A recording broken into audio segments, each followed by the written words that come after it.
All right, good afternoon, everyone.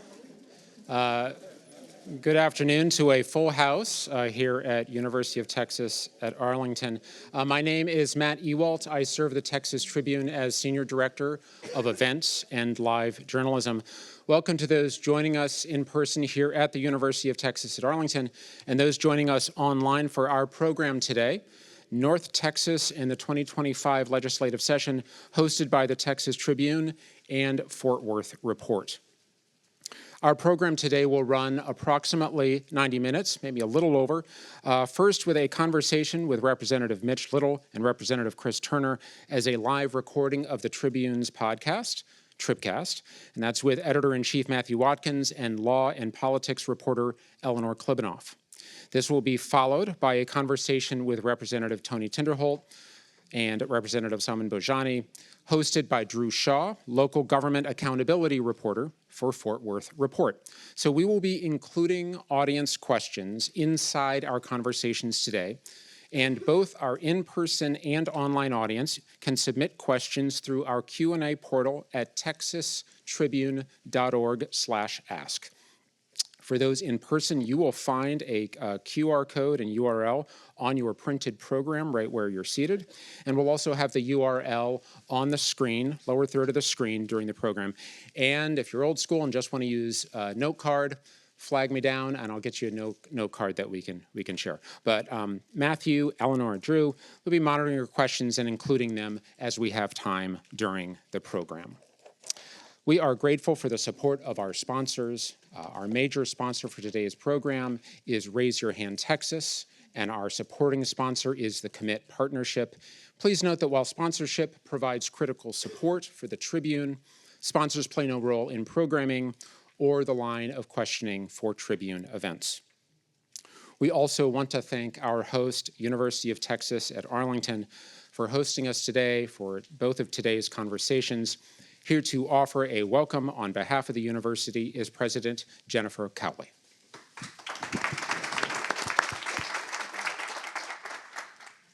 Well, thank you all so much for joining us on our beautiful campus. We're celebrating our 130th birthday this year, 130 years of celebrating and supporting students and having thousands upon thousands of students, 280,000 alumni have crossed that stage and are making Texas home.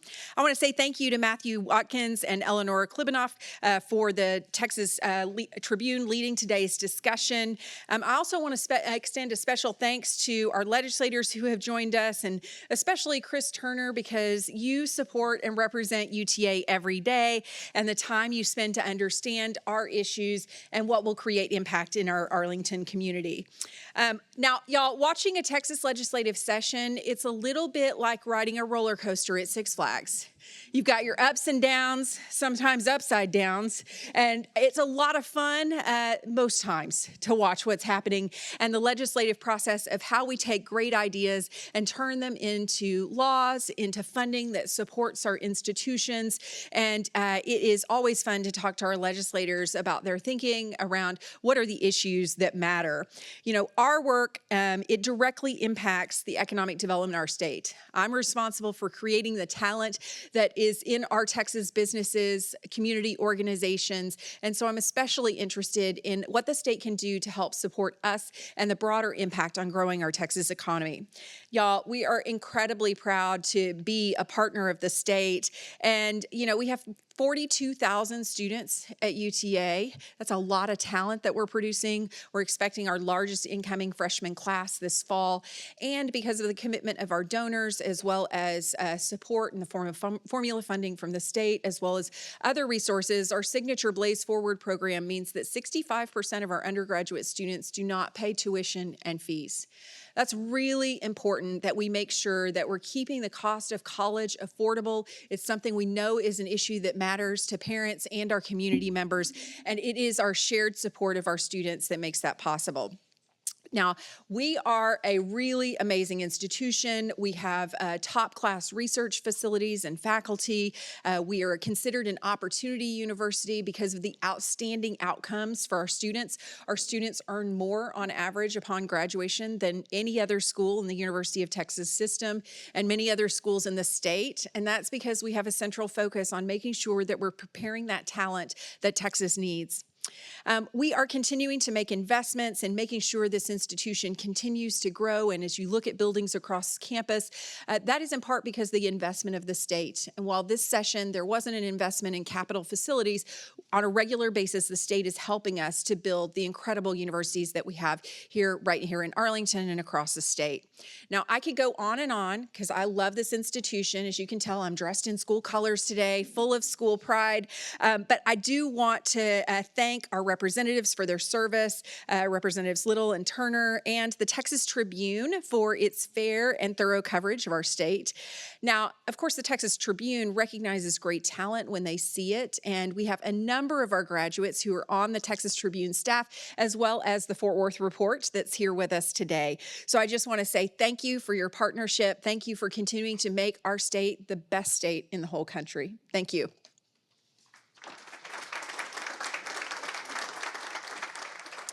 Thank you so much, President Cowley. We are also incredibly grateful to be co-hosting today's event with the Fort Worth Report, organization that does really remarkable journalism. Here to offer a quick welcome is Fort Worth Report CEO Chris Cobbler.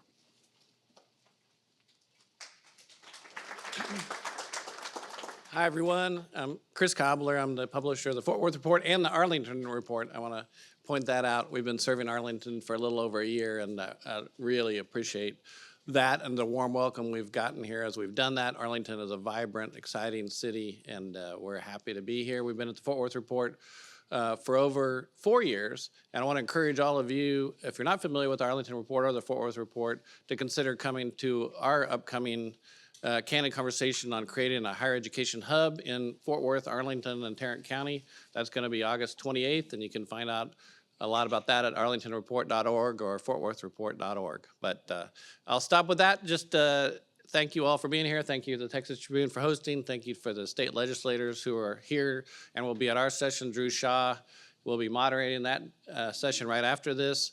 And Drew is a Shorthorn graduate, so go Drew. All right, thanks everybody.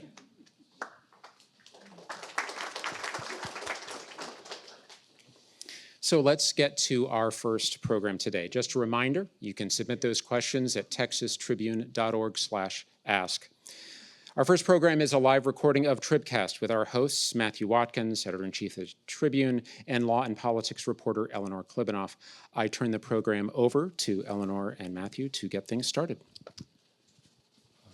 Hello and welcome to the Texas Tribune TribCast. I am Matthew Watkins, editor-in-chief of the Texas Tribune, and we are live from the campus of the University of Texas at Arlington, our second straight live TribCast, joined as usual by co-host and politics reporter Eleanor Klibanoff. Hello, Eleanor. Hello, Matthew. Good to see you on the road again. Exactly. Yeah, it's been fun. So in our Austin podcast, I believe a college student came up to you afterwards and said that she really loved the podcast because she loves millennial humor. And and that was offensive to me.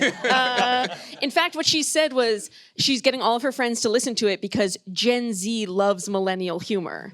And I was like, well, whatever gets them listening, you know? I like to think of myself as also one of the young people, but apparently that is a myth. So. Yes, well, I took it as an invitation for more dad jokes. Yeah, so Matthew was like, they think I'm a millennial. Amazing. Yeah. So we are very pleased to be joined for this episode by two state representatives. First, we have... It is his district. We are in his domain. State Representative Chris Turner, a Democrat from Grand Prairie. Thank you for being here.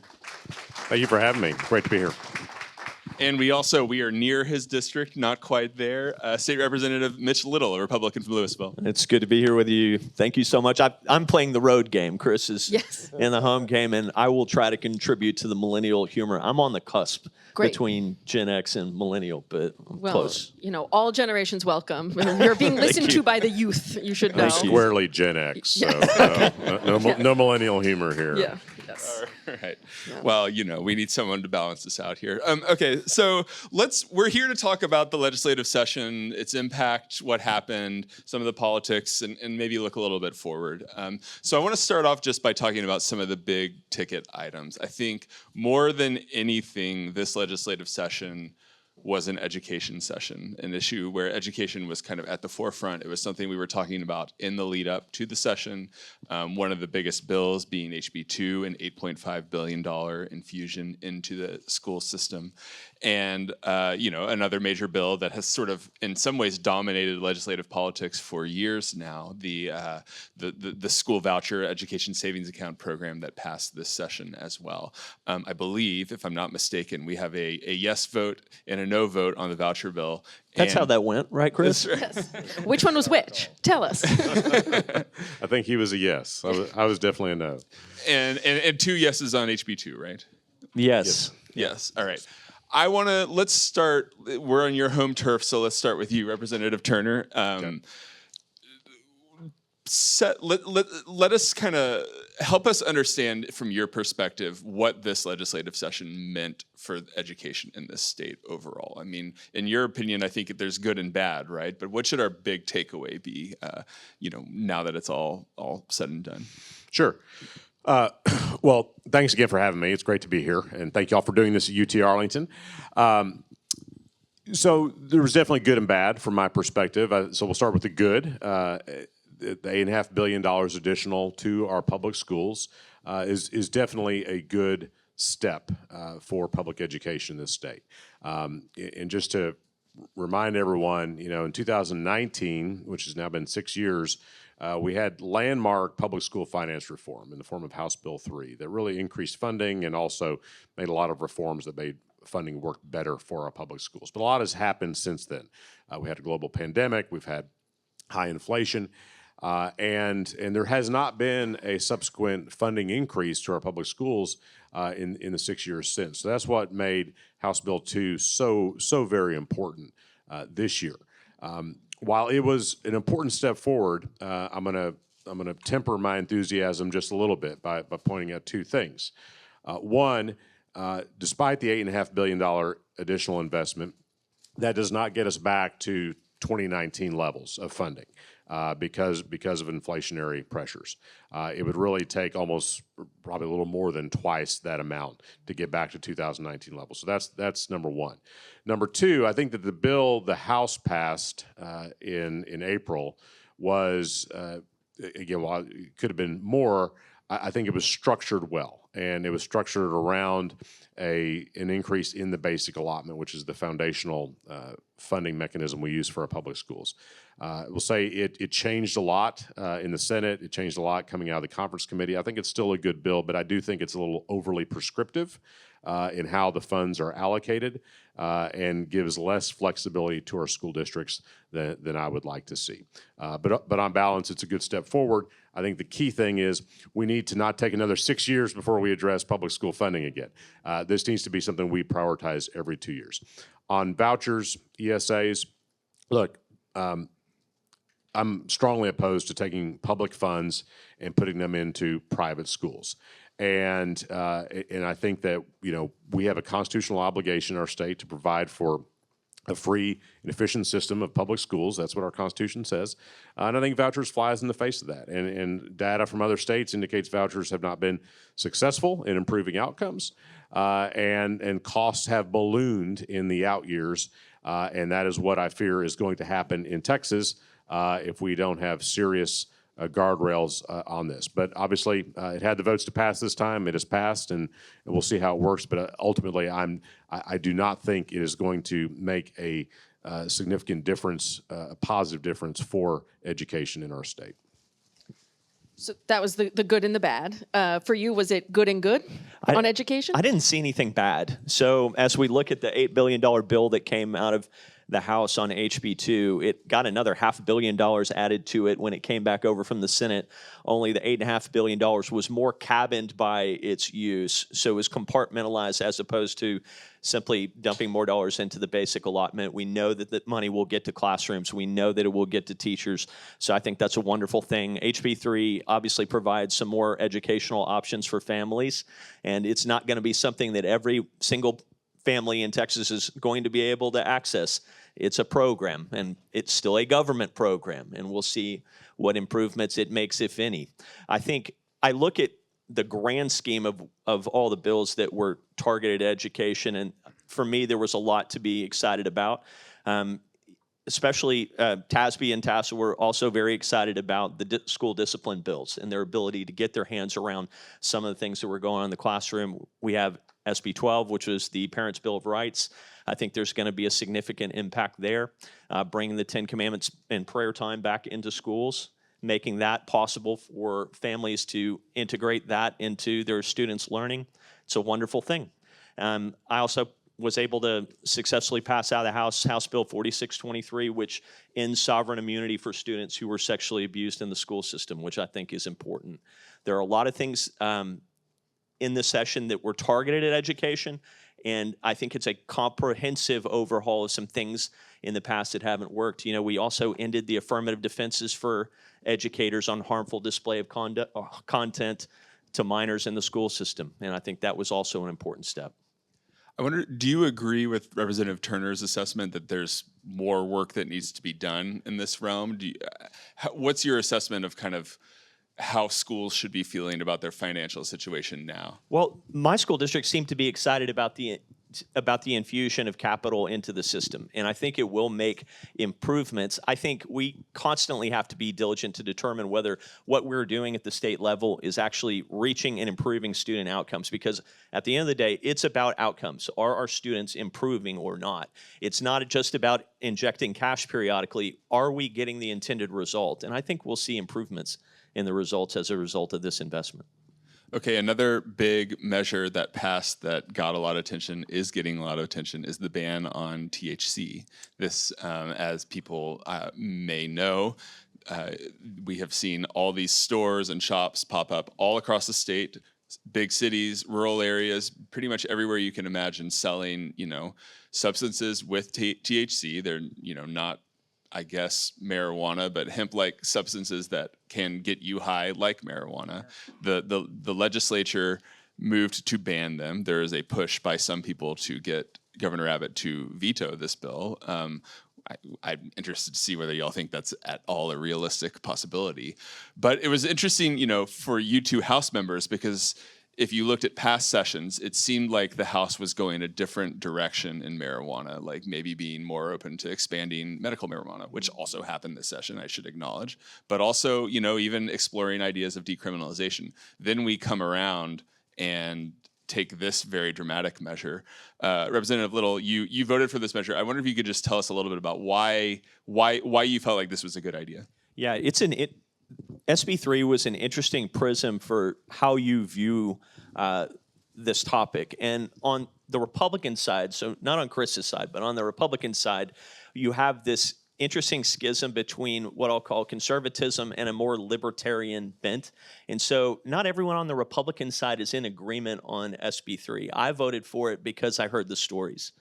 So it's very impactful when you can hear families that have a child that was actually impacted by THC-induced psychotic disorder from synthetics that are sold in stores that are completely unregulated, and that children can walk into the store and buy it. In fact, they did kind of a sting operation or test kids going into smoke shops who they weren't even asked for ID. They're selling them to underage kids, and it's highly addictive and highly dangerous and completely unregulated. So on one end of the spectrum, you have the synthetics, which are extremely dangerous, seriously affecting young people. On the other end of the spectrum, you have the what I'll call low-grade THC edible stuff that you saw in Governor Patrick's press conference.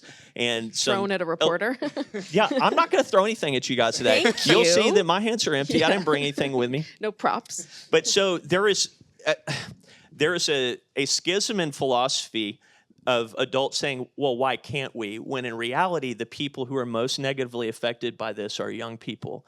And so the question is, do you address that with a ban? So we've decided to start with the ban. You saw the bill that came over the House. It was a clean ban when it came over the House, and the committee substitute was about 1 million pages long, very complex, and it was amended back to a ban on the floor. Fortunately, I think there was enough momentum there to resolve that issue. The more libertarian side of our party is going, how dare you? This isn't good. This is our liberties are being impinged. Reality, if you go to these package stores where they're selling alcohol, liquor, et cetera, a big percentage of their profits are coming from THC-oriented products, and they're upset about it, certainly. There are a lot of adults that are upset about it. My principal focus is, are these synthetics harming Texans? And I think the answer to that was a clear yes. Representative Turner, I mean, there was a lot of blowback to this. It's also true, though, I mean, it didn't really seem like this was what the legislature intended when they passed, the original hemp law, right? The idea was never for these, these substances to be sold and these stores to pop up all over the state. Am I wrong on that? No, I think that's fair to say. I don't think this industry was contemplated when the hemp law was passed in 2019. I'll say that.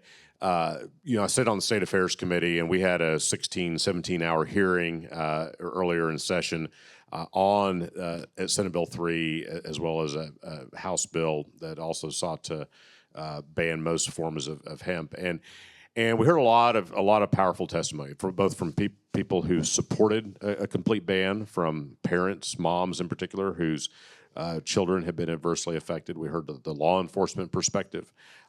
We also heard from a lot of veterans who have found some comfort, some treatment, really, in being able to access certain THC products to help address both physical and mental scars from their time in service. We heard from a lot of business owners and talk about how they are running responsible businesses, and what the legislature ended up doing was going to disrupt a business that employs tens of thousands of people in our state. I think what came out of the House State Affairs Committee that Chairman Ken King put together on a bipartisan basis addressed a lot of the very legitimate problems around hemp, and Representative Little articulated them well. Yes, kids should not be able to access this stuff. Absolutely. There should not be products marketed to kids, in the form of looking like a bag of chips or a bag of M&Ms. We should absolutely ban all that. We need to ban this synthetic garbage that's out there, which is, I think, has been proven to be harmful in many cases. But can you do that and then regulate an industry that obviously has some benefit to some adults in our state, and allow it to continue to operate? And that was sort of the approach that came out of our committee, and I think that was the approach that made the most sense, to address the bad actors, address underage and some of the bad products out there, but be able to have an industry still be able to survive. So that was the approach I took. Ultimately, the Senate's position, the Lieutenant Governor's position, won out, and the Governor's got a big decision to make. I will not take the bait and try to predict what he might do on that. That was my question. Can I say one more thing about that? I'm not good at predicting what the governor. The fascinating thing to me about this was what it revealed is going on with our veterans in our state. So this was an issue where veterans kind of came to the forefront pretty aggressively toward the end of the session, and we have all these piecemeal approaches to addressing what is a very serious problem with our veterans coming home from service in foreign countries. Is they're dealing with post-traumatic stress, they're dealing with TBI, traumatic brain injury, and we had little piecemeal bills designed to address it. Like we had the Ibogaine initiative that was passed, and I think that was an important thing to do. There was another bill as well with a different type of chemical treatment, and then it really came through with the THC piece. And what was interesting to me was my friend David Lowe on the floor arguing, I'm a veteran. I came home with injuries. I came home with post-traumatic stress. Don't use me as a pawn for explaining why this should be available to self-medicate. And so you've got him on one side as a veteran saying this is not good, and a bunch of other veterans going, actually, this is really helpful. We need to really get to the bottom of that issue. The problem in the legislative session is things happen so quickly, and these are complex, very serious issues that are being addressed in a matter of days on the floor. I want to. We talked a little about education already. There are some other big kind of expenditures from the legislature that will have, I think, a big impact on the future of the state. Water being a key one, right? $2.5 billion, appropriated this session toward water. Assuming voters, I think it's probably a fairly safe assumption, assuming voters pass a constitutional amendment this November, we'll talk about another $1 billion each year for the next 20 years. So really we're talking about more than $22.5 billion committed towards water in this session. You also had a big investment in our energy grid, $5 billion to the Texas Energy Fund to create more power to ensure that our grid can handle the growth of the state and these new industries that are demanding AI, Bitcoin mining, those types of things that are demanding a ton of energy in the state. I had a conversation with a Republican yesterday where he made the case to me, he said, not you, the Texas Tribune, but the media in general. And I was like, okay. We get that a lot. Focused so much on, I appreciated the not you, but anyways. I feel like that was just being polite. Not you specifically. Because you were standing in front of him, but okay. He said, the media focuses so much on these social issues, some of these, things like THC. The big story of this legislative session is the investment that the Texas legislature made into the future of this state this year. I'm curious, as a Democrat, do you agree with that assessment? Is that the story we should be telling about this most recent legislative session?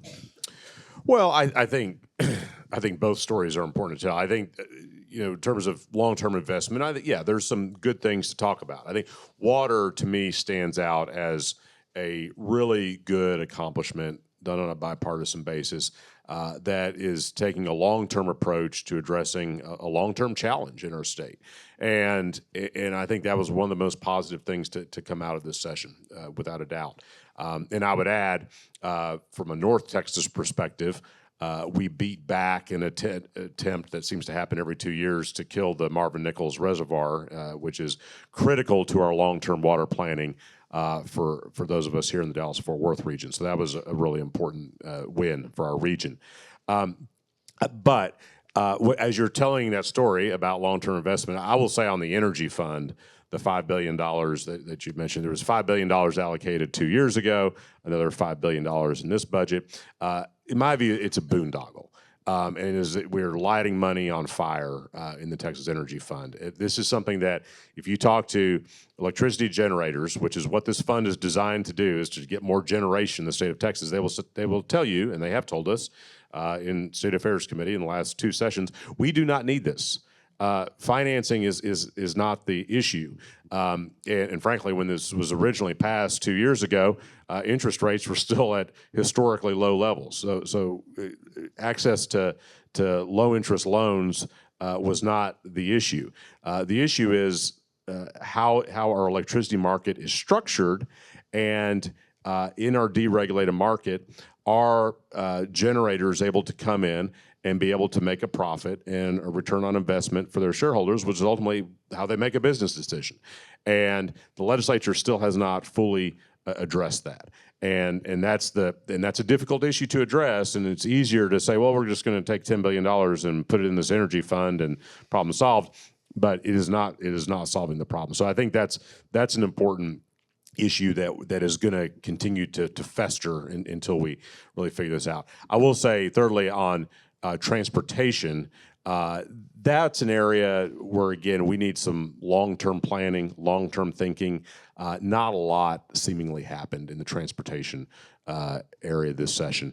And I would just say, being in a the 4th largest metro area in the country that we're in the heart of right now, from a statewide transportation planning perspective, we have got to, as we continue to upgrade capacity and safety of our roads and highways, We have also got to get serious about mass transit in this state because the growing population, we cannot pour enough concrete to keep up with it, and we've got to have a comprehensive statewide or at a minimum regional approach on those issues.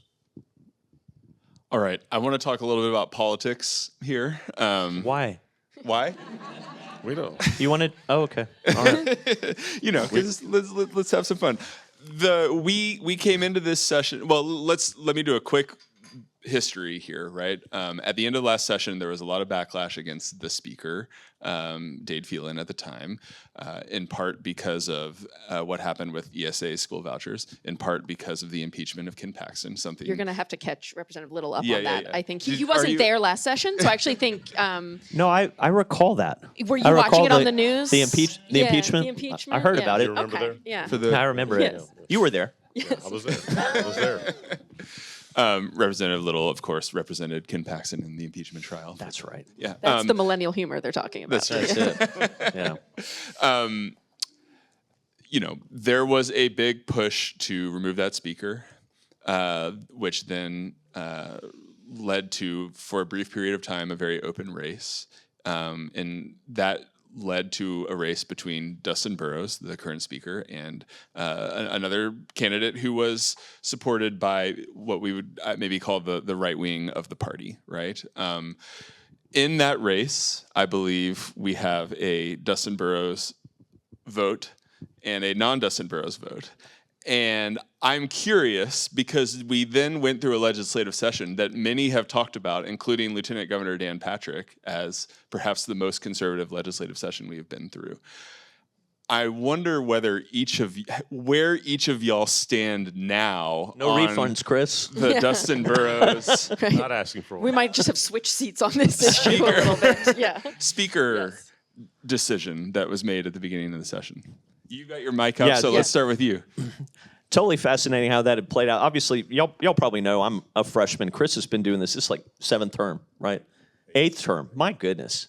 You very experienced. You know what you're doing. You've actually been through this multiple times. This was my first time to be exposed to it.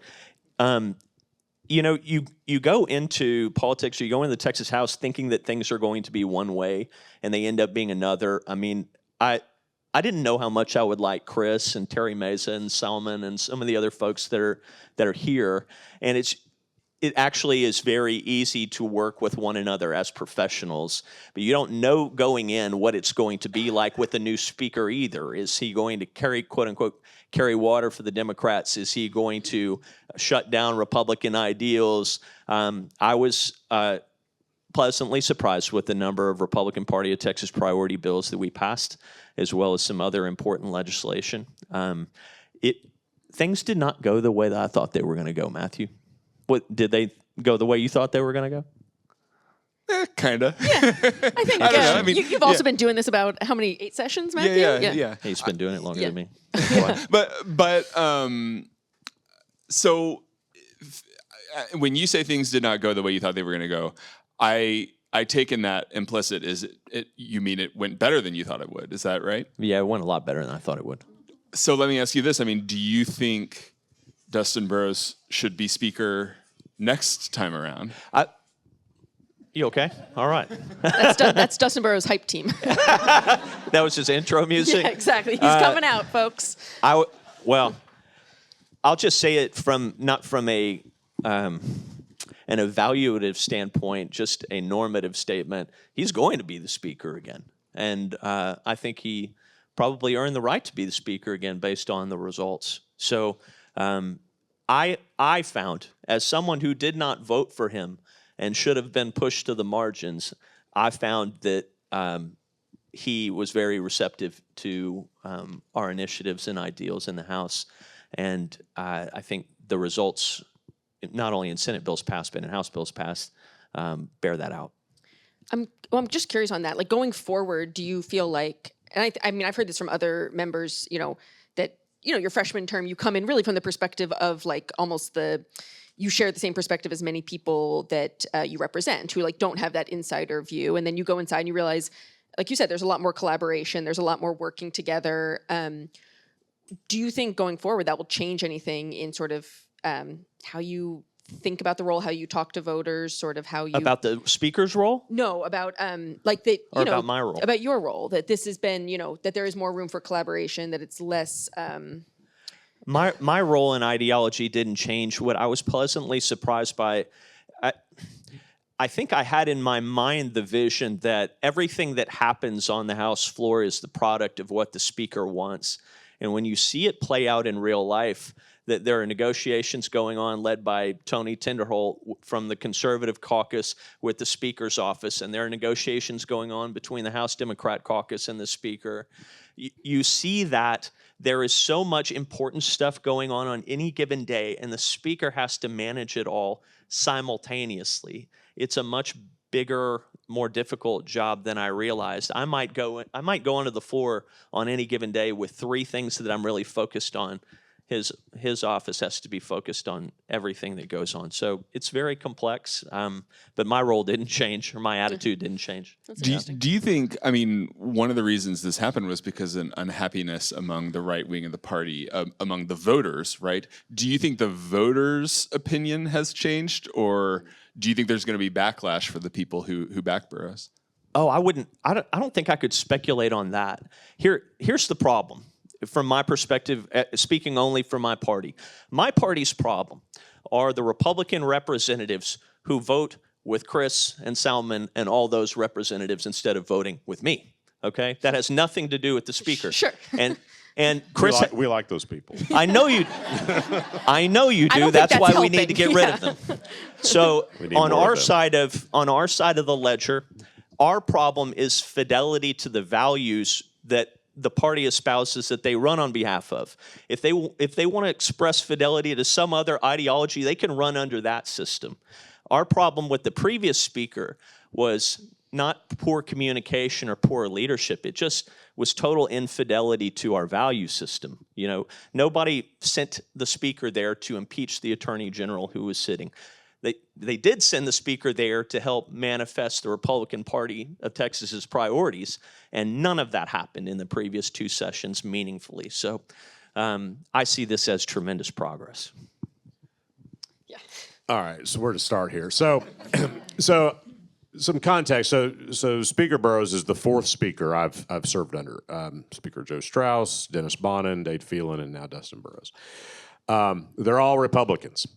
And you know what? They're all pretty different shades, different maybe wings of the party, but all pretty conservative people. And guess what? In a Republican majority in the House, not to mention the Senate, and with a Republican governor, Republican things are going to happen. And that has happened every session I have been there. I guess my after-action review of Speaker Burrows is I think it was basically more or less what I expected it to be. He's a conservative guy, and the House Republican caucus got more conservative in this last election. People like Mitch and some of his classmates came in, and they're a shade more conservative, or maybe several shades more conservative than the people they replaced.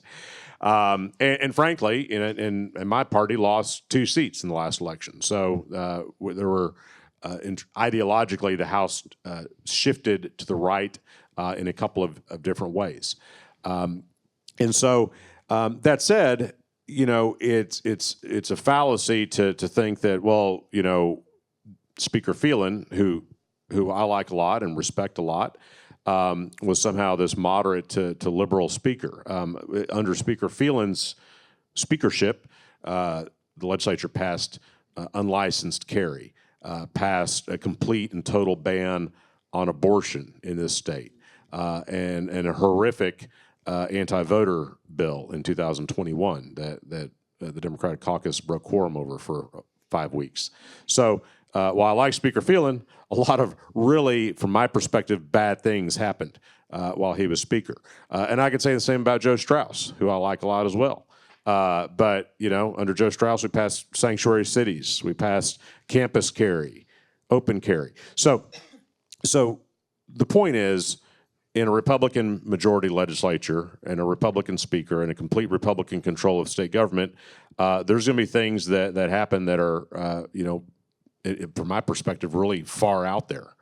pretty far out there on the right. And this session was no exception to that. Now, the question is, how did Speaker Burrows run the House? I think he ran it well. And he, I think, gave every member the opportunity to have a voice and have a role in the process. Whether you're a freshman Republican coming in to reform things like Mitch, or whether you're a Democrat who is trying to play some defense and get a few things done for your district, like I was, you had the opportunity, and that's what a good speaker is supposed to do. And I think by and large, he allowed that environment to happen. So that's my thumbnail sketch. I'm curious. I mean, you've been now eight terms. I mean, the House has certainly only gotten more conservative, as we've just discussed. We've seen, coming out of the last election, I don't think there's signs necessarily that is a trend that's going to meaningfully swing in the other direction anytime, soon. The makeup of the chamber likely isn't changing. How have you seen the Democrats' role change in the time you've been there, and what do you see as the future for the party in terms of even just within the House chamber, getting things done? Sure. Well, and I'll disagree slightly on that because I've seen it ebb and flow in the time I've been there. So in 2017, that was Joe Straus's last session when we passed sanctuary cities and a lot of other really bad stuff that year. Democrats we had 55 seats in the chamber. And then the 2018 election came around and we picked up 12 seats and we go up to 67. And if you talk to Democrats who have served since at least 2019, I think we would all say that to a person, that was, from our perspective, that was absolutely the best session we've ever been a part of. And part of that credit goes to Speaker Bonin and how he ran the House that session. But a lot of it has to do with just there was an electoral backlash to the Republican Party in 2018, and the Republican leadership in the Capitol adjusted accordingly in that session, and that was a much more bipartisan and I would argue productive session in 2019. And so, looking ahead to the next session, here we are. Of course, 2018 was President Trump's first midterm election. We were coming up on his second midterm election, and I won't predict. The political environment is changing so quickly right now. But historically, the president's party loses seats in a midterm election. We as Democrats can't count on that, and we need to go out there and recruit good candidates. We need to work hard, and we need to make our case to the voters. But there are several opportunities around the state for Democrats to pick up seats in this next election. So that's number one. But in terms of how we navigate the process, it's a mixture. On the one hand, there's things that we know Republicans are going to bring to the House floor, and then we're just going to have a big partisan fight over because we know what the outcome is going to be. So vouchers would be probably the best example of that in this most recent session. We knew after this last election the votes were there to pass vouchers, and that would have happened, I think, irrespective of who the speaker was. So we've got to go and make our best case as to why this is bad policy, and hopefully be able to translate that into some electoral success for us going forward. But at the same time, we're not there just to do that. I mean, every member of the legislature, Republican or Democrat, is there to get something done, whether that's a big policy issue they want to work on, whether it's a little thing for their district or some of both. And so Democratic members are trying to figure out how do we work within this system to get things done for our district, whether that's getting something in the budget or getting a local bill passed, or whether this is a policy area I really want to work on and I've got some expertise in it, and so I'm going to use my expertise to help advance policy for the state of Texas. And by and large, I think members of the House Democratic Caucus punch way above our weight in terms of what we've got in terms of numbers in the chamber, and are able to get a lot done. If you look at the budget, if you look at some of the policy decisions that were made, some of the bills that were going to pass that were mitigated and made less harmful, I think Democrats had an outsized influence in this session. So I'm going to paraphrase a question from Sarah from Fort Worth, man. Okay. I don't know. Big audience.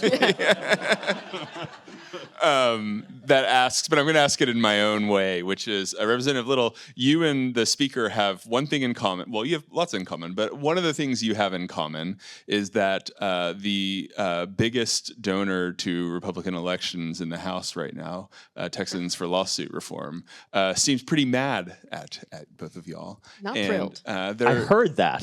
Yes. That came across my feed. Exactly. There's been some reporting today quoting a letter that seems to strongly hint an interest or a willingness to support primary challengers to folks like you and maybe even the Speaker for what happened with Senate Bill 30. Chris is laughing. This is no laughing matter, Chris. Stop laughing. His Well, career they're is always on the mad at me, line. so- Oh, yeah, I know they're mad at you. Well, they're mad at me, too. We should but- just briefly say this is Texans for Lawsuit Reform, right? Which is like one of the largest, Republican donors brought this bill, SB 30, and that as this reporting from the Houston Chronicle and the Texas Tribune showed, played a role in killing or neutering to a certain degree. You used two really aggressive words, killing and neutering. Yes. Well, that's the let's back that's the up. sensationalist media for you. It is.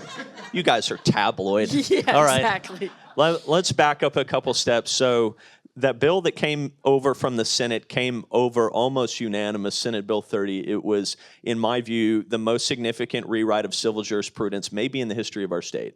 Okay? By the time it came out of... Okay, who's being sensationalist now? I'm just telling you the truth. That's what it was. Fair The bill was about probably 25 pages long, made major changes to both civil and appellate jurisprudence as it relates to personal injury cases, or really any case involving non-economic damages. And then we had an opportunity to work on the bill. I was invited to work on the bill. I did work on the bill. We got it to a place where it could come to the House floor, and we had an amendment go on by 72-70 vote. And Joe Moody carried the amendment. I helped him with the amendment. And let me explain to you the reason. The reason was not politics. It was not lawsuit reform versus trial lawyers. It was, is this good for the civil justice system, which I practice in which a lot of my constituents practice in too. And if any of them actually get injured, they're going to live inside of that system. And the question I had to ask was, is this good for the people of Texas? And I decided that we needed to have that amendment on.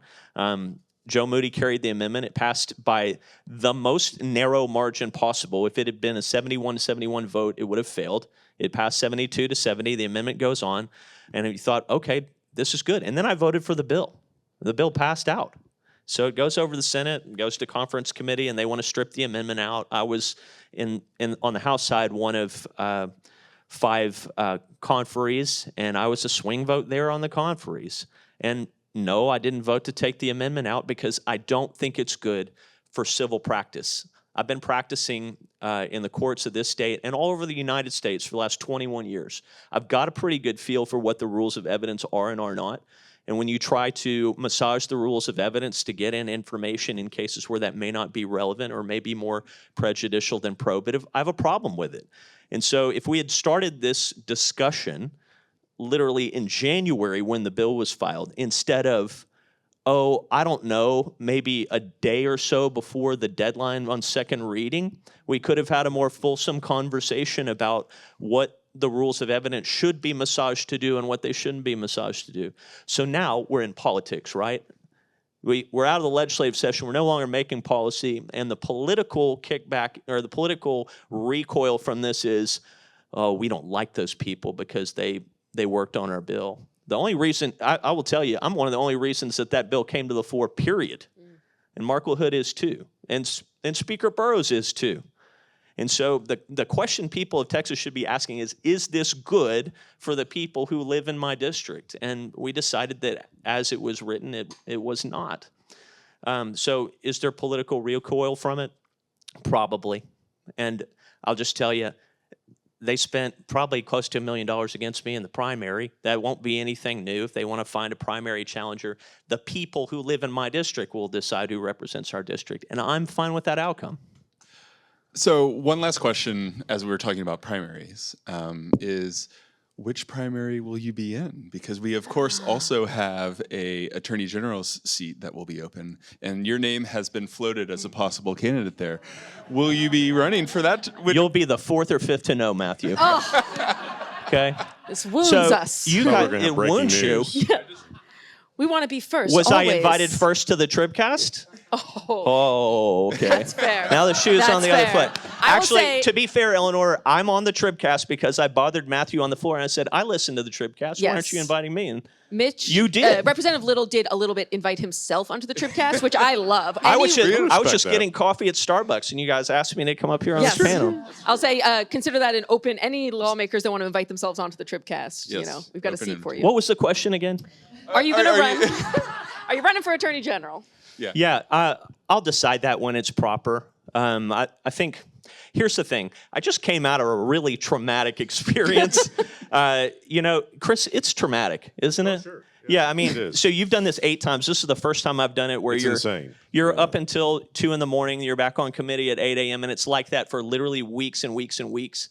And so you get out of it and you come home and you try to reacclimate to your life. I'm trying to, drive my daughter to dance, go to my son's baseball games, fix all the things at our houses that are broken in our Correct. absence. Yes. You have a list as well? Yeah, I do. yeah. I have a list. I'm about halfway down it. But what I was going Me to say too. is About the same. Yeah. the people, here's the thing, Matthew, about this race. The people of Texas need to hire the best lawyer that they can hire. Someone who's fought in the courtrooms of this state, in the courts of appeals, in courtrooms in other states. This is not a role where the people of Texas can afford to hire someone and expect them to gain new skills that they do not already have. And so hopefully the voters are going to evaluate that race. I don't know whether I'll be in it. I've had several conversations with my wife and my kids about it, and other people too, who've been very thoughtful in asking me whether I want to be in it. I will tell you, and the many, many people who listen to the TribCast, that it would constitute a gigantic sacrifice and totally upend my life and the law firm that I've helped build for the last 21 years. And if I decide to do it, you will know that I'm extremely serious about it. Does that kind of answer your question? No, that's okay. Good.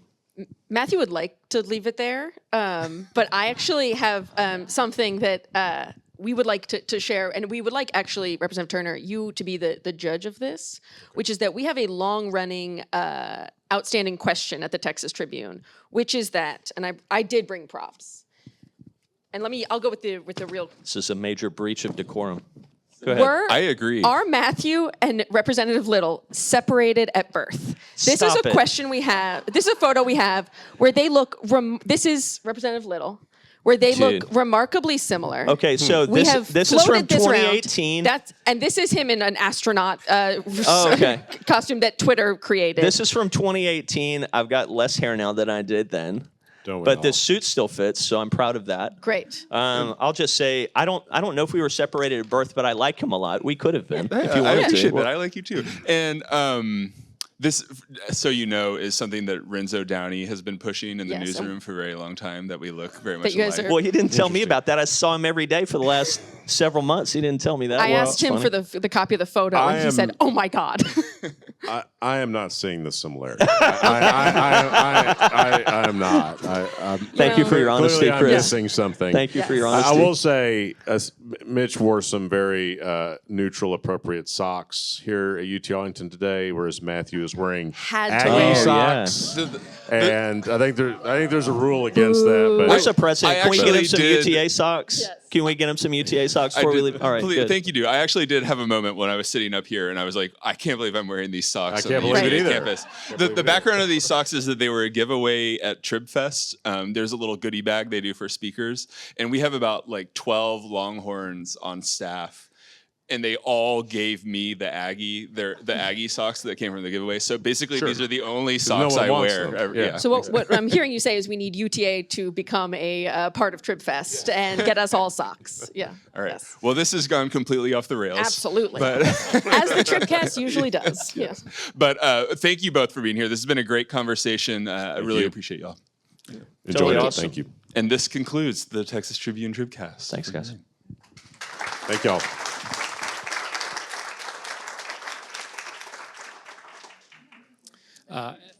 As we get ready for our second conversation, I made sure our moderator, Drew from Fort Worth Report, made sure he knew this isn't necessarily the tone of every conversation. We're not, going after people's socks or so forth. But as we get started here, I just want to, of course, thank Representative Little and Representative Turner for joining Eleanor and Matthew in conversation. And we're really thrilled with our co-hosts Fort Worth Report moderating this conversation with Representative Tinderholt and Representative Bhojani. But as we get things started, I am just going to do a little plug for TribFest as we get started here in just a minute. First, just to thank all those around the state who make the journalism of the Tribune, including events like this, possible by becoming Texas Tribune members. To learn more and to become a member, you can visit texastribune.org/support. Earlier this week, we announced our second batch of speakers for the 2025 Texas Tribune Festival. Among those joining us in downtown Austin, November 13th through 15th, are Margaret Spellings, former U.S. Secretary of Education, Michael Curry, former presiding bishop of the Episcopal Church, and representing North Texas, we have Representative Jasmine Crockett, Fort Worth Mayor Maddie Parker, Tarrant County Commissioner Matt Krause, and State Representative Mitch Little. You can learn more about TribFest at tribfest.org. So let's get to our second conversation here.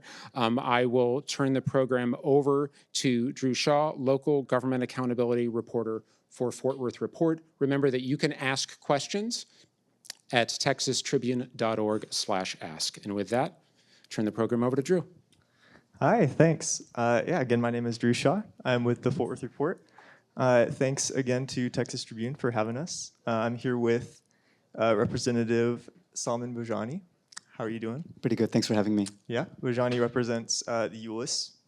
And Tinderholt, how are you doing? Good. Thanks for having us today. Yeah. Tinderholt represents Arlington. So I just want to start off by opening it to specifically you, Representative Tinderholt. You just announced recently that this was your last legislative session and that you'll be running for county commissioner for Precinct 2 in Tarrant County.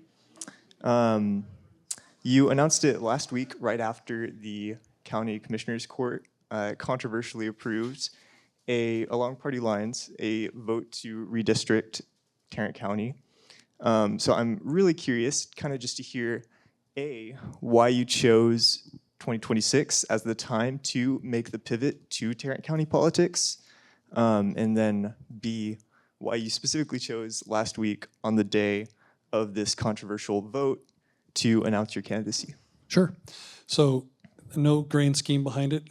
Some of you that know me personally know that I have a almost 7-year-old son and a 9-year-old daughter that she just turned 9 last weekend. And in February, my daughter hugged my leg on a Sunday afternoon leaving for Austin and said, I need my daddy. And we talked more about it. They wanted me present in the person to do bedtime tuck-ins and nighttime prayers.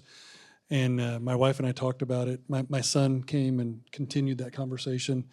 And my family decided it was time for me to come home. And I got pretty emotional that day. If you watch the video, it's because my kids were on the floor and they didn't know I was going to do a speech. And they were way in the back. And my daughter was very emotional because she didn't know I was going to do a speech. And she was kind of saying, thank you for listening to me. It was easy before they went to kindergarten because they were in Austin all the time. My daughter's smart enough to say things such as, hey, it's taken me 3 years to tell you that I didn't want you there. I didn't know how to tell you. I'm glad she did. I'm glad that we had that conversation. And so I decided in the February timeframe that I probably was not going to be coming back. And then we heard about the local opportunity to potentially be home with my children at bedtime and dinner time to do prayer at dinner, be involved in daddy-daughter dances. As a matter of fact, the Saturday before the last day of session, I went all the way home to go to the daddy-daughter dance and then came back to Austin because those are important things that we miss oftentimes. But the redistricting provided a great opportunity for me to be able to continue to serve as an elected official locally and still be available for my family. Yeah, and they were talking earlier about just the 2026 elections and how that could kind of flip or switch around some of the Texas House seats. So does it concern you at all the idea of potentially a Democrat replacing you for your seat in the 2026 election? I don't think so. I think when redistricting happens, that the redistricting is done and it supports everybody, all of their districts. And I don't envision that House District 94 changes hands. It'll traditionally be about a 14 to 16 point Republican district. I just don't see that happening. Gotcha. And Bhojani, what are your thoughts on the possibility of Democrats picking up a few seats in 2026? Yeah, I think, historically speaking, whenever the president is in office, the next midterm election goes against that president historically, right? So I would imagine this would happen. It happened with President Trump's first time in office, where in 2018, Democrats picked up a lot of seats. I think Representative Turner was saying in the previous session that Democrats picked up 12 seats in the Texas House of Representatives. So I imagine that would happen. Again, it all depends on how effective Democrats are in recruiting great candidates. Because at the end of the day, politics, starts and wins elections, but when you get down to doing work and business in the Texas House, it's so important to think about what moves Texas forward, not just to the right or left, and that's when we can build alliances and be effective as lawmakers. So I do think that Democrats will gain a few seats. Did you find, I'm sorry, did you find it interesting your first session? Everyone thinks that we all must hate each other, and it's quite the opposite. Absolutely. A lot of us are friends. Democrats, Republicans are very good friends. We disagree vehemently on the political hot button topics, but a lot of the stuff we work together on, and I think you would agree with that because we've worked together quite a bit. And we have worked together, and sometimes it's, when I come back in my district and let people know that, me and Representative Tinderholt are actually good friends. And some people are really surprised by that. It's not about the policy. When we meet in the Texas House, we talk about our kids. We have that in common. We talk about our business that we have in common. We're both small business owners. We talk about our faith and what inspires us to do this. So even serving as a state representative is what each of us believe is part of our faith. That's what inspires us. In fact, we got really close in one of the events where, Representative Tinderholt had voted against that particular resolution, and I, went to speak to him in his office, and he said, "Oh, no, I had no idea about that." He was really open to not having a bias that he had initially, and he was really open to changing his perspective. And so things can make a big difference if you just sit and talk to each other, and you'll realize that there's so much more in common than what people would admit. But I do still think we're going to pick up a couple seats, just to be aware. Yeah. Well, so I'm definitely curious just to hear from both of you about, you kind of touched on it with the polarization not really being as prominent as people might think, right? But I am curious. So Representative Bhojani, you are decidedly in the minority of the House, right? So I guess, how do you feel Democrats did in this legislative session? Yeah, it's tough to be in the minority and plus be that this your second session. So I still feel like a freshman sometimes because there's so much to learn. I mean, people have a different way of saying, "Oh, you voted on this bill, you voted on that bill." Sometimes we don't have even time to think about these things while we're voting because these are really complex topics that are coming on last days, and we're voting on hundreds of bills a day. But I think as Democrats, I would say that we carried our weight and some more. We did a really, really good job of defending against really bad policies and also getting headwinds on policy that is moving the state forward, like I said, right? So when I was a freshman, I had passed 10 bills out of the House and 3 bills out of the Senate. And so this time around, when I came back, I told my staff, I'm always ambitious. I always raise the bar for myself and for others around me. And so I said, okay, well, let's double that, right? Let's pass, more than 20 bills out of the House, or at the end of the day, let's pass more than 6 bills out of both chambers. And I'm really honored and humbled to report to you that I've not only doubled it, but I went over and above that. We passed 8 bills out of both chambers this session. And as a Democrat in the minority, plus also being a Muslim, being the first Muslim ever elected in the history of the state of Texas, that is another thing that I feel that's also sometimes used against me, and people vote against because of that. But I was really honored to be able to pass this many bills. And things are not just about bills, it's about the relationships that we create, right? So I felt like I also hosted an iftar at the Capitol where we had 60 state representatives and their spouses join. That meant a lot to me because I'm sharing a part of my faith that says, let's break bread together. Let's leave our politics behind and think about what unites us. Because every faith tradition says how to be compassionate to one another, how to help each other out when the times are most difficult. And that's what we did in the State House, and I felt I was really honored to be able to do that. Yeah. So on that note of both y'all's faith, you both mentioned it there. So education was a big topic, a bunch of different bills, right? Two of them, Senate Bill 10 and Senate Bill 11, both they allowed or required the 10 Commandments in public school classrooms, and then the prayer time. I have a yes and a no here. Tinderholt, you voted for it. Bhojani voted against it. So Representative Tinderholt, for you, I would just ask, so I guess obviously why did you vote the way that you did, but also how would you respond to concerns of just how that relates to the idea of separation of church and state? So the separation of church and state, we could go into a 1-hour discussion about what I think that really means. It's not traditionally, if you look historically, it's not exactly the way that people think that it is. But I will tell you that our country was founded on Christian values, and I do believe, because I voted yes, I think it's important to have that at our schools, and so I voted for it. I also voted for the prayer time. And I think it's important. When I was a child, we did the pledge. We had pride in our nation. We had pride as Christians, and I think we've let that kind of fall to the wayside. Our country is has a great amount of immigrants that have come to our nation, and it's what's made our nation great.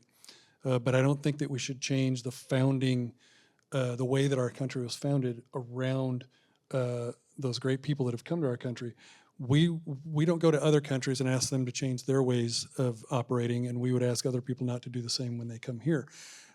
I think that people should be able to openly practice the religion that they believe in, but I voted yes for that because I think that it's important for us to continue our traditions and our values as a nation. And Representative Bhojani, what would be your response to that? So, we all know that we have the freedom of religion in our Constitution, in the United States Constitution and the Texas Constitution. I think some people only think about freedom of religion as it relates to, okay, everybody can practice their faith. That's one part of it, right? But the other side of the coin is that the state should not be mandating a faith. I think that's the part that people forget quite often, and that's why I have to remind them that the state should not be saying, hey, place this 10 commandments or, 5 pillars of Islam in classrooms. Would we like that? I don't think anybody would like the fact that, let's pray 5 times a day and all that, in classrooms, because kids should not be told, hey, this is the only important faith and other faiths do not matter. That's what we're telling indirectly. And then there's also concern about, 10 commandments. One of them says, do not commit adultery. How do you teach a 6-year-old child what is adultery? How do you explain them? Because they're right prominently displayed in the classroom. What is the teacher supposed to do? And there's no way around doing that, explaining to them in a way that was not be offensive to their parents. And so let parents decide what religion their kid should be, how they should be taught. I mean, I do believe religion is important. I mean, as I told y'all, religion is a really big part of why I'm doing this. I'm serving in public capacity. The second bill, so that's why I voted no for the 10 Commandments. There were a lot of amendments to it saying that, hey, do it in different languages. It didn't pass. Like, none of the amendments were taken. And again, for a reason that I think the other party wants to, cram this down in schools, which is not really helpful for everybody. Maybe some people may like it, some people may not. The second bill that I felt was another unconstitutional bill was that we can encourage, teachers and principals can encourage students to practice religion, right? That's the word encourage was removed from the current law. Current law says that you cannot encourage kids on a particular faith. And so that's the objection that I had, and I spoke against it on the House floor, saying that how can we ask, or how can we have principals encourage? So let's say if there's a Muslim teacher that says, you should pray 5 times a day, that is completely legal to do after this bill gets implemented. Do we want that? And that's why I was telling my colleagues that I don't think any of us would want to see that. But why are we okay in pushing that Bible study time, prayer time in school? It's okay to pray. I, in fact, went to pray with our pastor, Scott Walls, right? He has like Bible study every Wednesday. So I went one day.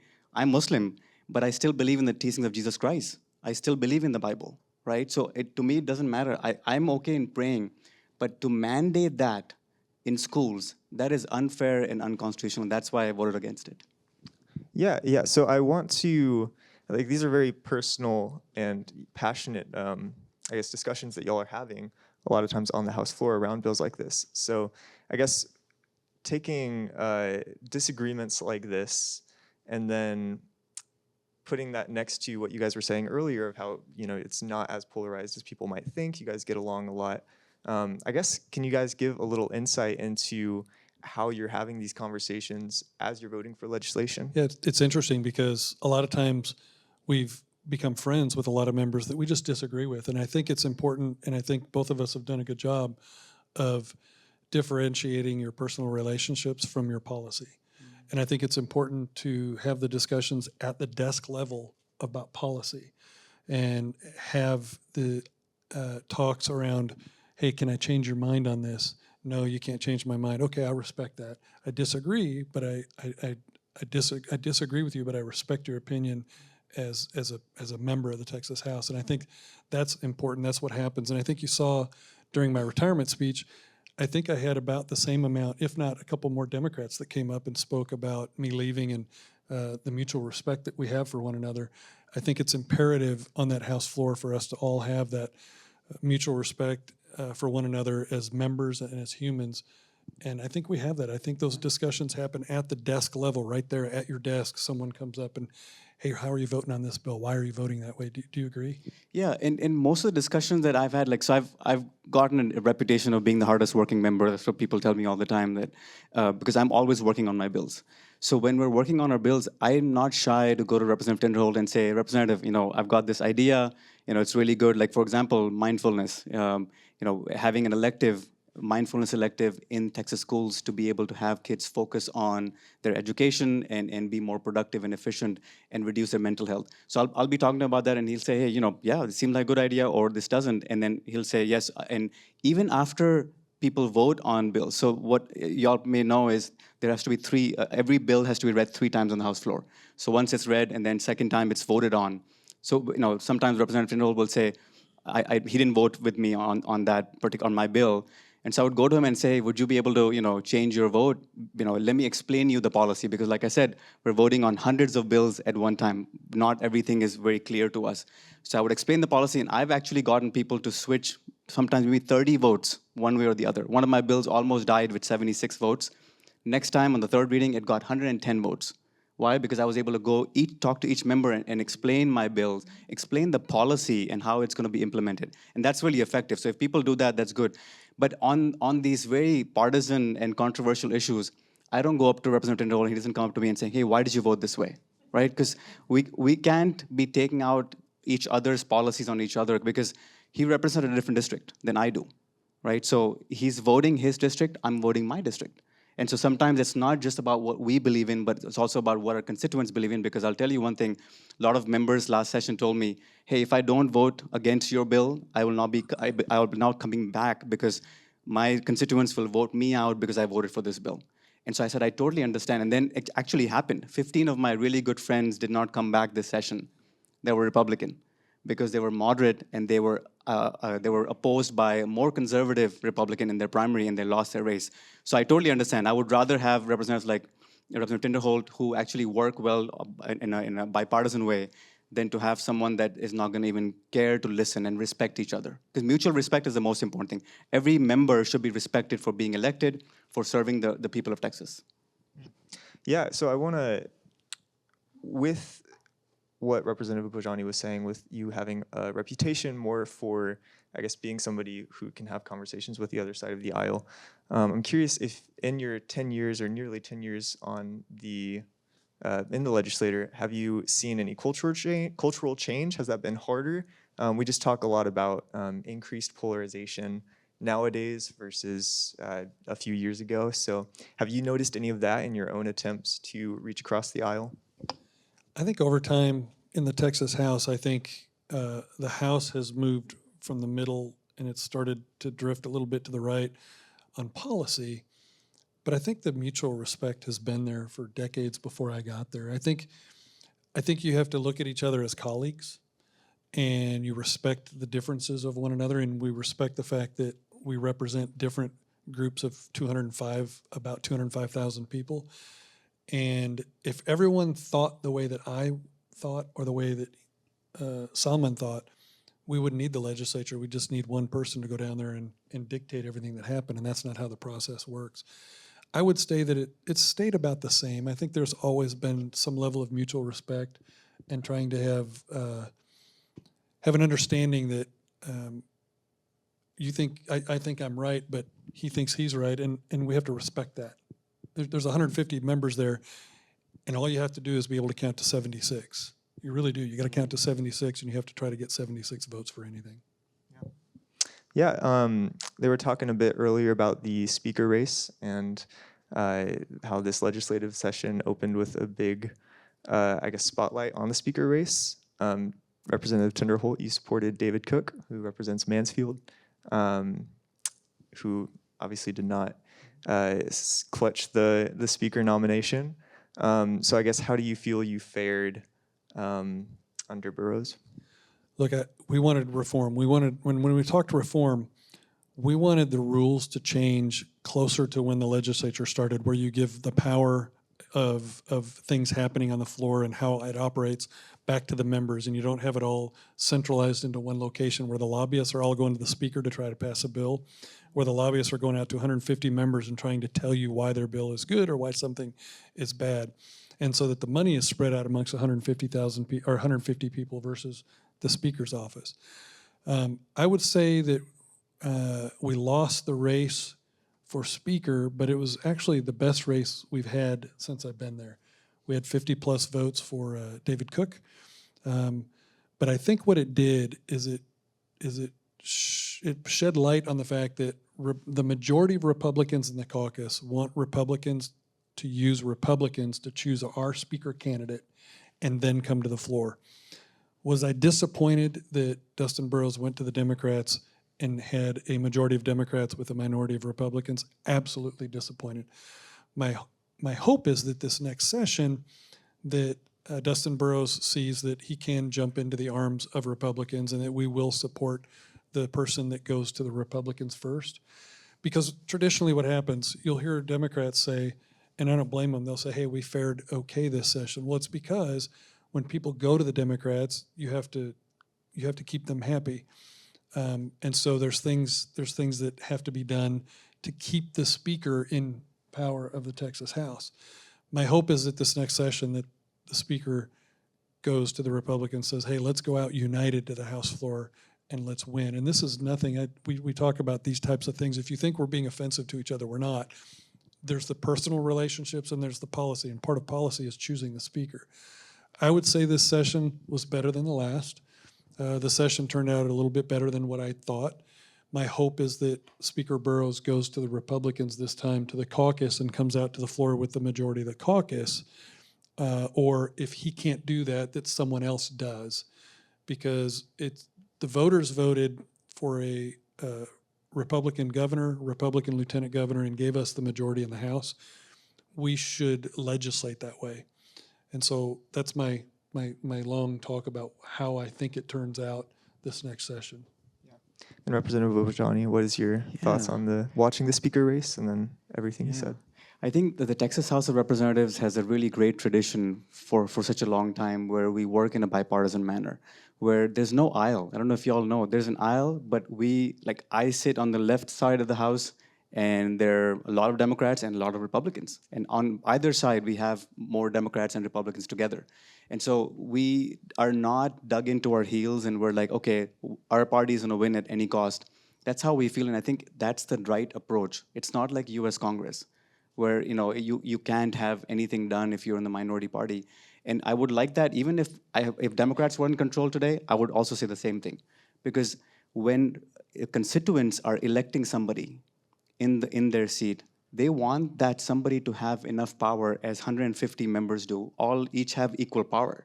And so to be able to say that because one party is in the majority, then we're not going to listen to the other, I think that's not good for the state of Texas. And I feel like we should continue to have coming together. Like we had a great tradition before where Democrats also had chairmanships along with Republicans. right? And even before that, there were a lot of conservative bills that were passed through those Democratic committees. And this time around, we changed that. This was changed by the Speaker. And we knew that the voters probably wanted that to be changed. So this was changed, but I was honored to be named as the Vice Chairman of DOGE, the Delivery of Government Efficiency.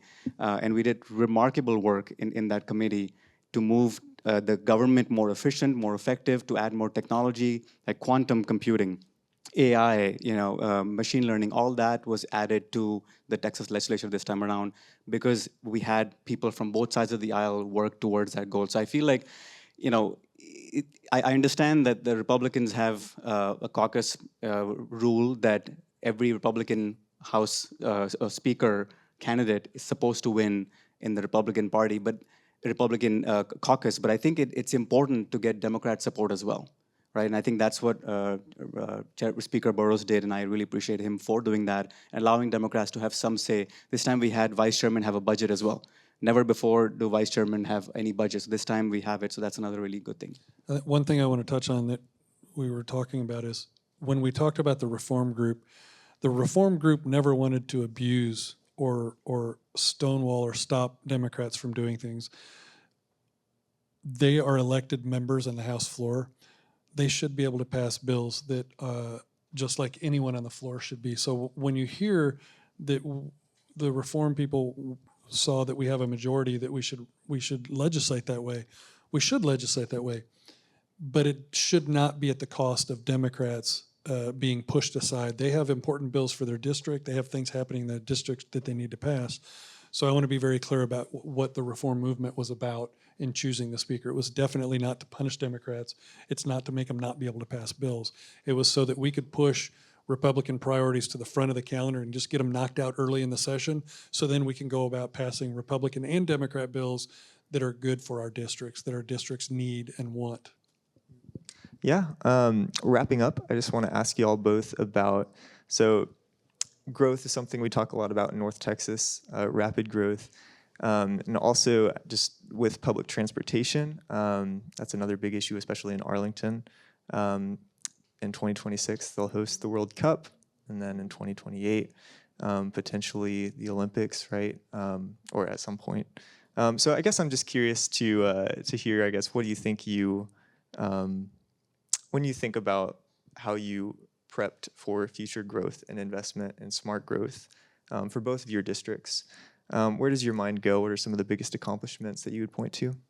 I would say I just went to the regional transportation meeting yesterday, and it was great to see that they are prepping and they are doing a lot of things at the county level and the state level for transportation needs. And it's transportation from not just roads, but every bit of transportation within the Metroplex. I would say two of the biggest accomplishments are the water infrastructure bill that was passed. I believe it was Senator Perry's bill, and it looked 25 and 30 years into the future because we can't fix water this session for next session. We have to fix it long term. Some of the things that I wanted to see, they did. I had a bill to study how Israel was desalinating their Gulf Coast water and pumping millions of gallons in. Well, Senator Perry was able to do that, and there's going to be a lot of desalinization happening around the state, and we could pump that water. I think that was a really important bill because we all have to have water. Everyone here needs water. And the other one was power. I've been a proponent for power forever. Estimates are that if we lost power, we could lose 50 to 90% of our population within the first year. You have to think about what power means to the people in Texas and across the nation. It's refrigeration for food, it's air conditioning, it's hospitals, it's your vehicles have power. So I think those were the big two infrastructure pushes. I wish we could have gotten more for roads. I think we need more funding for roads in the state. But as far as infrastructure, I think those are two of the big ones, were the power and making sure that we don't have brownouts or blackouts, and then the water infrastructure. Yeah, thank you. And yeah, I would say the education funding that we did this session is fixed out to me, right? Because if I'm looking at how does my district benefit, and I would think about small business owners in our district that are, we're building the economy based on them. We now have, as you all know, 8th largest economy in the world. If Texas was a separate country, we would be the 8th largest economy as a country. We just surpassed Russians' GDP, which is $2.1 trillion. So you can imagine how great of an impact Texas is having. How can we continue that impact? How can we continue that growth? Can we become the 7th largest? And that's going to depend on like the water infrastructure, as Representative Tinderholt said. It's going to depend on education. And we funded pre-K, a full day pre-K, which is really amazing because pre-K pays dividends decades down the road. And that's one way that we can continue to project. Special education was really important. We funded that to teacher salaries. Since 2019, we have not had any increase in that. So that's important to make sure that we have a continual workforce. So workforce development is another thing that we worked on. I also serve on Trade, Workforce and Economic Development Committee. And we worked on a lot of initiatives to test how can we have more energy efficient jobs in our state of Texas. And then, education, also important. How do you really focus kids on education? This cell phone that we have in our hand has been really a big distraction for kids. So we banned cell phone usage in schools.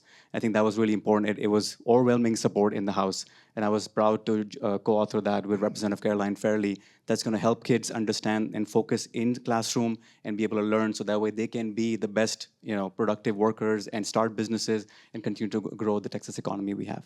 I do want to touch on on the school bill because it's bigger than the news really talks about. $430 million for security.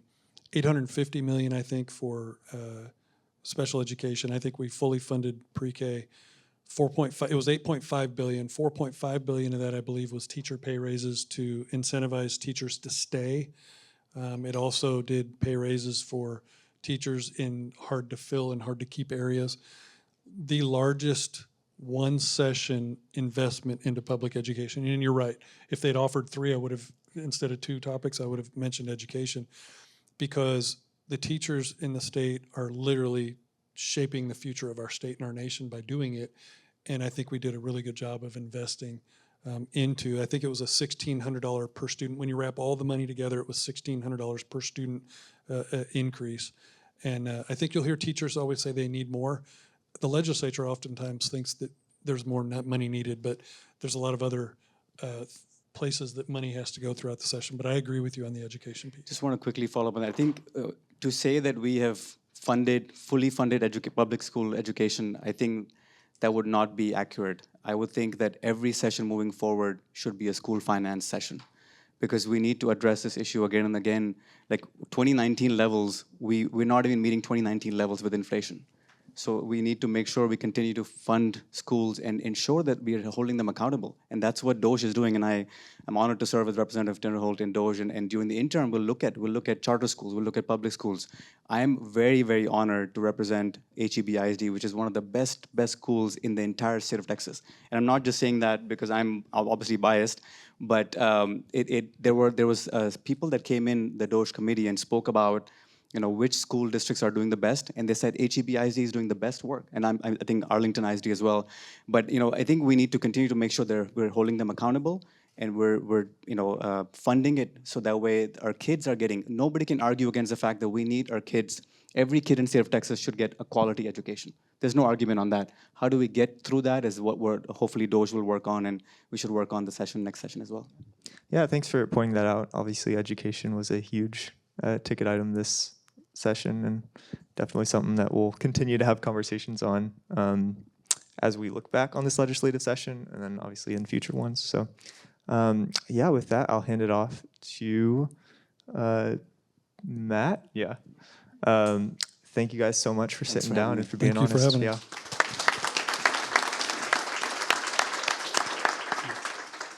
Drew, thank you so much. And of course, we're grateful to Representative Tinderholt and Representative Bhojani for joining us today. Just a thank you on behalf of the Tribune for our partners today at Fort Worth Report for the great journalism you do, for Drew's contributions today, and just encourage folks who may be readers of one organization to pay attention as well to the other. The Tribune will be going, this is our first of a few events around the state over this month and next, so Please visit texastribune.org to see where we will be next. But thank you all for joining us here at University of Texas at Arlington and online. Thank you so much.